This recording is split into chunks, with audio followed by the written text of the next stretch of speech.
नमस्कार मित्रांनो, तर आपण गणेश उत्सवानिमित्त सोलापूरमधील सार्वजनिक गणेश मंडळांना भेट देत आहोत।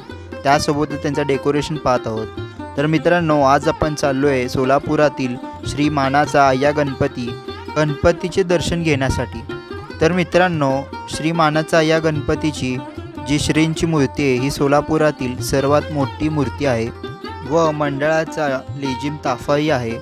त्यासोबतच या मंडळाची विशिष्ट असे की समाज परिवर्तन करण्यासाठी या मंडळाची स्थापना झालेली होती। तर मित्रांनो, आता आपण पुढे व्हिडिओमध्ये पाहणार आहोत या मंडळाची माहिती। आज आपण वडार समाज आय्या गणपतीच्या इथं आलात, त्या प्रथमतः मी तुमचे इथे स्वागत करतो।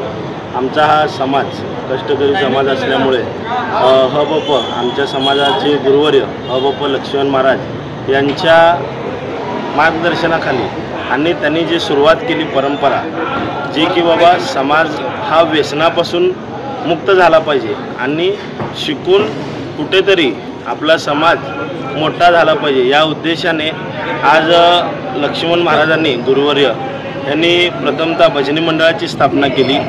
त्यानंतर समाज शिकला पाहिजे या उद्देशाने शाळेची स्थापना केली आणि त्यानंतर युवा वर्गात मोठी अशी प्रचंड शक्ती असल्यामुळे लक्ष्मण महाराजांनी गणेश मूर्तीची स्थापना करून सर्व समाजाला आणि आपल्या प्रवाहाला एक मार्गामध्ये नेण्याचा काम हबप लक्ष्मण महाराज यांनी आपल्या या वडार समाज आय्या गणपतीची स्थापना करून अतिशय चांगली अशी युवकांना म्हणजे प्रेरणा देण्याचे आणि एक दिशा देण्याचं काम हबप लक्ष्मण महाराज यांच्या मार्फत अखंड 100 वर्षापर्यंत चालत आलेले आहे आणि पुढेही चालत राहणार आहे।